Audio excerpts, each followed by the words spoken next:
আসসালামু আলাইকুম রহমতুল্লাহি ওবরকাত। ঈদ মুবারক। ফেসবুকের অনলাইন সকল শুভাকাঙ্ক্ষী এবং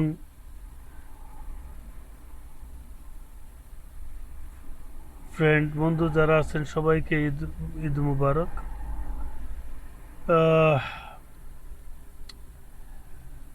আমার ইচ্ছা ছিল আরও আগে আমি একটা ভিডিও করব, অ্যাকচুয়ালি আমি করতে পারি নাই। হুট করে আমার গাড়িটা আজকেই অন্য একটা গাড়ির সাথে একটু লাগিয়া গেছে, যার কারণে একটু পেরেশানি ছিলাম। প্রায় 4 ঘন্টা আমার অপেক্ষা করতে হয়েছে ইন্স্যুরেন্স আইতে।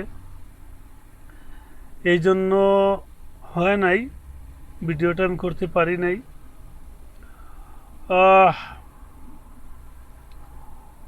তবে জুলাইয়ের আগস্ট এবং জুলাই এবং আগস্ট যারা এই অভ্যুত্থানে নিহত হয়েছে সকল শহীদের প্রতি শ্রদ্ধা এবং মাগফিরাত কামনা করতেছি। কারণ এরাই আমাদের নতুন সূর্য উদয় করছে বাংলাদেশও। এরাই আমাদের নতুন মুক্তিযোদ্ধা এবং বীর সৈনিক। ওদের কারণেই আজকে আমরা মুক্ত কথা বলতে পারতেছি। এবং কি আজকে পুরাটা রমজান যে গেল,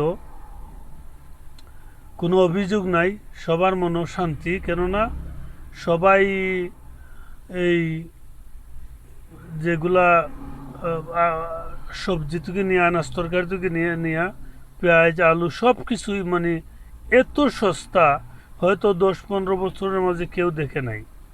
10-15 বৎসরের মধ্যে কেউ মনে করে এত সস্তা জিনিস দেখে নাই। যাই হোক, আলহামদুলিল্লাহ, আল্লাহ শুকুর।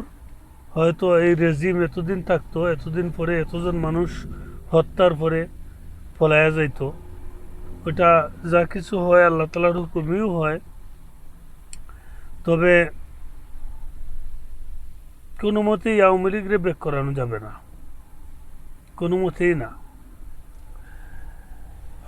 অনেক বিজি ছিলাম পুরাটা রমজান।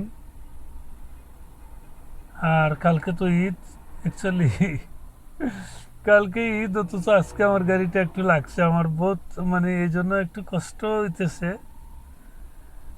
অনেক কষ্ট হইতেছে, একটু না অনেক কষ্ট।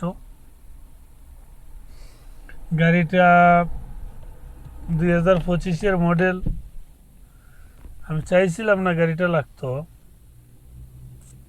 তারপরে লাগলো। কিছু করার নাই, হয়তো আল্লাহ তালার হুকুম, আল্লাহর খুশি। আমি 4 ঘন্টা কাজ করতে পারি নাই।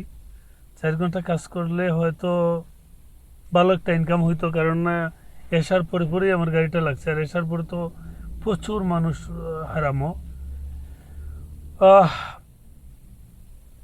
হয়তো বড় একটা কিছু ছিল, বিপদ ছোটটা দেখাইতে গেছে। এছাড়া তো আর কিছু বলার নাই, আল্লাহর হাওলা। সবাই আমার জন্য দোয়া করবেন, আমিও সবার জন্য দোয়া করব। এবং সবাইকে ঈদের শুভেচ্ছা। ভালো থাকেন। আল্লাহ হাফিজ। আসসালামু আলাইকুম ওয়া রাহমাতুল্লাহি ওয়া বারাকাতুহু।